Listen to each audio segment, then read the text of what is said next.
Next பார்க்க போகிறது socialist economy or it is otherwise known as socialism. Socialist economy. Karl Marx is the father of socialism. அன்னைக்கு முதல்ல பார்த்தது capitalism பார்த்தோம். Adam Smith father அப்படின்னு சொல்லியிருக்கோம். இங்க socialism அப்படிங்கிறது Karl Marx is the father. Socialism is otherwise known as planned economy or command economy. Capitalism means government rule is minimum, but here in socialism government rule is maximum. All are under the government control. So it is otherwise known as command economy. Command means that government is commanding power. So it is known as command economy. And what are the countries which follow this means China, Cuba and Poland. These are the countries which follow the socialism. It is China, Cuba and Poland. These countries follow socialism. And what is the main aim of the socialism? The main aim of the socialism is distribution of income and wealth to all equally. That is, income as well as wealth are distributed equally to all. So there is no difference between rich and poor. So all are equal. This is the main aim of socialism. And here government has maximum power, so that it is otherwise known as command economy. So government has the maximum power. Total planning and public ownership or state control. So these two are total planning of economy of the country is planned by the government only, and it is a public ownership. அங்க வந்து private ஓனர்ஷிப்னு சொல்லியிருப்போம் in கம்யூனிசத்துல. இங்க சோசியலிசத்துல only public ownership, and major industries are owned by government only. Major industries, rich industries, large industries, iron and steel industries, lignite industries, இந்த மாதிரி major industries are owned by the government only. There is no private sectors. It is owned by public sectors, and all resources are owned by government only. All resources, for example, natural resources means lignite, oil tankers. So like this, all the resources are owned by government. So it is known as socialism, and main aim is distribution of income, wealth to all equally.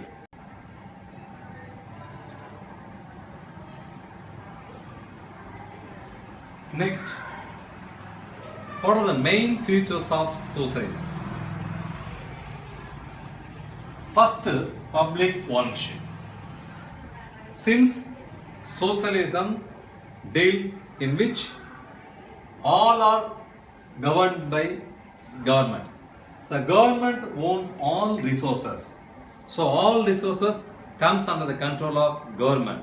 So this is the first, public ownership. So அங்க பார்த்திருப்போம் கம்யூனிசத்துல private ownership, இங்க public ownership. So government has full power.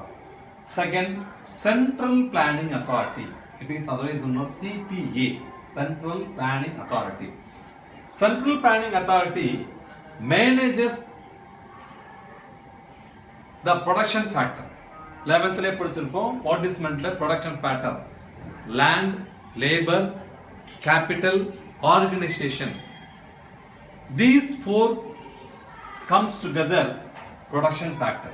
Since the production factors are managed by CPA, Central Planning Authority, so all planning of economy comes under the control of CPA, and it is nationalized. பார்த்திருப்போம் nationalized, nationalized banks ன்னு கேள்விப்பட்டிருப்போம். இப்போ railways nationalized, buses nationalised, transport nationalised, தேசியமயமாக்கப்பட்டது அப்படின்னு சொல்லுவாங்க. So அது வந்து பிரைவேட்டாக இருக்காது, பப்ளிக் தான் ஃபுல் அதுக்கு வந்து அத்தாரிட்டியாக இருப்பாங்க. So this is the Central Planning Authority, CPA. Third, maximum social benefit. This is a very important thing in socialism. Communist பொறுத்த வரைக்கும் only profit is the main thing, but in socialism that is a social benefit is the maximum. இப்போ for example நம்ம முன்னாடியே சொல்லியிருக்கோம், 2 types of banks பார்த்துருப்பீங்க நீங்கள் உங்கள் காமர்ஸில். ஒன்று வந்து நேஷனலிஸ்ட் பேங்க்ஸ், இன்னொன்று வந்து நான் நேஷனலிஸ்ட் பேங்க்ஸ் அப்படின்னு சொல்ல போகிறோம். கமர்ஷியல் பேங்க்ஸ், நான் கமர்ஷியல் பேங்க்ஸ் சொல்கிறோம். கமர்ஷியல் பேங்க்ஸ் அப்படிங்கிறது பார்த்தீங்க அப்படின்னு சொன்னால் only profit is a motive. நான் கமர்ஷியல் பேங்க்ஸ் அப்படிங்கிறது பார்த்தீங்கன்னா சென்ட்ரல் கோஆபரேட்டிவ் பேங்க்ஸு, இந்த மாதிரி அக்ரிகல்ச்சர் பேங்க்ஸ், இதெல்லாம் பார்த்தீங்கன்னா ப்ராஃபிட் கிடையாது. அங்கே வந்து welfare, social welfare is the main thing. So அந்த மாதிரி கம்யூனிஸ்டை பொறுத்த வரைக்கும் profit is the only thing, சோஷியலிஸ்டை பொறுத்த வரைக்கும் social benefit is the thing. So benefit for the society is the only main aim is benefit for the society. And fourth, absence of price mechanism. In communism பொறுத்த வரைக்கும் price mechanism is the main thing. Here the absence of price mechanism, since all prices are controlled by CPA, Central Planning Authority. There is no, for example, sugar எடுத்துக்கணும்னு வச்சுக்கோங்க, இதில் ரேஷனில் கொடுக்குற சுகர்னுடைய value பார்த்தீங்க அப்படின்னு சொன்னால் all over Tamil Nadu பொறுத்த வரைக்கும் it is same thing. All rices, அங்கே கொடுக்குற ரைஸ் அல்ல அங்கே கொடுக்குற எந்த பொருளாக இருந்தாலும் all over Tamil Nadu equal, because it is comes under the government control. So it is CPA, that is Central Planning Authority. So price mechanism is a common and non-existence of competitions. கம்யூனிஸ்டை பொறுத்த வரைக்கும் there is a competition occurs between the consumers and as well as sellers. அந்த பையருக்கும் செல்லருக்கும் நடுவில் competition இருக்கும். இங்க absence of competition, consumer has less choice, very important thing. கம்யூனிசத்துல பொறுத்த வரைக்கும் that is a consumer has a lot of choice. They can take any, choose any institutions or any activities, but here consumer has less choice since government has full power. Government வந்து ஃபுல்லா பவர்ல இருக்கிறதுனால அப்ப கன்சியூமருக்கு வந்து less power தான் இருக்கும். Sixth thing, equality of income. This is very important thing. The sixth பார்க்க போறது equality of income. So income is equal for all persons. That is, so communist பொறுத்த வரைக்கும் income is not common for all equal. For example, ஒரு ஸ்டேட்ல ஒரு worker என்ன பேசிக்கா வாங்குற சேலரி அப்படிங்கிறது எல்லா ஸ்டேட்டை பொறுத்த வரைக்கும் they are getting the same salary. இப்போ தமிழ்நாட்டில் ஒரு சேலரியா இருக்காது, வேற ஒரு ஸ்டேட்ல ஒரு சேலரியா இருக்காது. அந்த மாதிரி income is common to all. there is no difference of income. Seventh thing, equality of opportunity. Opportunity is equal. That is, opportunity means here free health, free education, free professional training. These are all peoples are getting. For example, noon meal scheme அப்படின்னு சொல்றோம். இந்த noon meal scheme சத்துணவு திட்டம் அப்படி சொல்லக்கூடியது என்னது? எல்லா கிராமத்துல எந்த ஊரா இருந்தாலும் சரி, அது ரிச்சா இருந்தாலும் போரா இருந்தாலும் they can get the noon meal scheme. Like that, free health, free education and free professional training. This is the seventh point. Eighth point, classless society. This is a very important in socialism. In communism, there is two group of society. One is a owner, that is capitalist, and next thing is called as a, that is a workers. Have and have not. Have அப்படிங்கிறது having, that is a owners, and have not அப்படிங்கிறது co-workers. அப்ப rich, இங்க poor. So here there is no opportunity. That is a classless society. It is a true society. Classless society அப்படிங்கிறது it is a true society. That is all are equal. That is since income is equal, all are equal. So it is a classless society. Next, merits of socialism. First thing, reduction of equalities. Reduction of equalities means no one is allowed to own private property. Private property அப்படிங்கிறது யாரும் own பண்ண முடியாது, சொந்தம் கொண்டாட முடியாது. Private ப்ராப்பர்ட்டிஸை இப்போ ஒரு land இருக்குது அப்படின்னு சொன்னால் அந்த லேண்டை வந்து பிரைவேட் ப்ராப்பர்ட்டியாக இருக்குது அப்படின்னு சொன்னால் அந்த ப்ராப்பர்ட்டி நம்ம போய் ஓன் பண்ண முடியாது, நம்ம வச்சுக்க முடியாது. Since government rule is maximum, all are controlled by the government, so no one is allowed to own private property. Second point, rational allocation of resources. Resources அப்படிங்கிறது natural resources அப்படிங்கிறது it is only allocated by the government, that is government are employed CPE, Central Planning Authority. So Central Planning Authority only allocates the resources. Since the Central Planning Authority allocates resources, wastages are minimized, that is resources are maximum used, that is there is no wastage in the resources. அதே வந்து பாத்தீங்க அப்படி சொன்னா முன்னால கம்யூனிசத்துல பார்க்கும்போது பார்த்தோம்னா all resources optimum use னு சொல்லிருக்கோம். resources are optimum use, அதாவது யூசஸ் வந்து குறைச்சலா இருக்கும். ஆனா இங்க நேச்சுரல் ரிசோர்சஸ் எல்லாம் fully used since it is controlled by CPA. for example இருக்குன்னு வச்சுங்க, சுகர் இருக்குது இல்ல ரைஸ் இருக்கு அப்படின்னு சொன்னா it is equally distributed all the states, that is central planning authority அப்படின்னு சொல்லக்கூடியது central government. The central government allocates according to the populations the rice as well as sugar to the peoples in their states. So it is a rational allocation of resources. And the third thing, absence of class conflicts. There is no, that is means there is no difference between rich and poor, all are equal, that is income is equal and all are equal. There is no most major difference between rich and poor. This is in socialism. Fourth, end of trade cycle, and this is the important thing. There is the end of trade cycle. Trade cycle அப்படினு சொல்லும்போது நம்ம முன்னாலே பார்த்திருக்கோம், that is ups and downs, fluctuations இருந்துட்டு இருக்கும். Fluctuations means trade will be goes, that is economical is in up directions, positive direction as well as goes in a downward direction.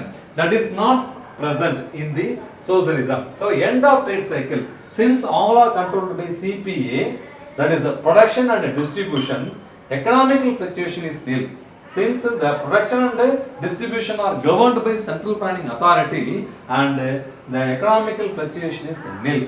And last point, promote social welfare, that is socialism is a social welfare, not profit welfare. Social welfare means absence of, that is all the factors, above absence of all the factors, production will increases, production increase ஆகும், production increase ஆகும்னா it will leads to a, that is a good society or social society அப்படி சொல்லக்கூடிய promotes social welfare. So absence of all these things, that is which will promotes the production factors, and when production factor increases promotes the social welfare. So these are the merits of socialism. First thing, reduction in inequalities. Second, rational allocation of resources. Third, absence of class conflicts. Fourth, end of trade cycle. Fifth thing, promote social welfare. So these are the merits of socialism. So next we will pass on to demerits of socialism. முன்னால பார்த்தோம் merits பார்த்தோம், இப்போ demerits of socialism. Number first point, red tapeism. What is meant by red tapeism? Since the government has maximum power, government க்கு maximum power இருக்கு. Since the government has maximum power, movement of files from one table to another takes long time. இப்போ file வந்து ஒரு இடத்துல இருந்து இன்னொரு இடத்துக்கு move பண்ணுறதுக்கு என்ன பண்ணும், ரொம்ப லாங் டைம் ஆகும். ஏன்னா கவர்மெண்ட் கேஸ் மேக்ஸிமம் பவர்ங்கிறதுனால முதல்ல கிளார்க்கு இப்போ இந்தியன் படத்தில் காட்டுவாங்க, ஒரு ஃபைலு இன்னொரு ஃபைலுக்கு இன்னொரு டேபிளுக்கு போகணும்னா அங்கே லஞ்சம் கேட்பாங்க. இந்த மாதிரி நிறைய ப்ராசஸ் என்ன பண்ணுறோம் அப்படிங்கிறனால அஃபெக்ட் பண்ணும். So it is the main drawback or demerit, that is government, since government has maximum power, movement of files from one table to another takes a long period. So ஒரு project எடுத்துக்கிட்டோம் அப்படின்னு சொன்னா உடனே இது முடியாது, it will take a long period. Second thing, absence of incentive. Incentive absence அப்படின்னா does not provide incentive for more efficiency. More efficient people க்கு incentive கிடையாது. அப்ப இன்சென்டிவ் இருந்தால் தான் என்ன பண்ணுவான், அவன் வந்து ஒர்க் பண்ணுறதுக்கு நல்லா இருக்கும். So more efficient peoples cannot get efficiency. அப்ப more efficient peoples incentive இல்ல அப்படின்னு சொன்னா which will affect the production factor. Production அது affect பண்ணும். அப்ப production affect பண்ணுது அப்படின்னு சொன்னா economical condition affect ஆகும். So this is the demerit. Second thing, absence of incentive. Third, limited freedom of choice. Limited freedom of choice, that is the consumer has a less choice to choose service as well as goods. So it is a less choice. அங்க சொல்லிருப்போம் more choice அங்க சொல்லிருப்பாங்க. இங்க பொறுத்தவரைக்கும் they have a less choiceங்கிறதுனால which will affect the, that is this is the demerit of socialism. Fourth one, concentration of power. Since the government has a maximum role, the government power is concentrated at a state or central. So power concentration is in the state. So which will misuse the power.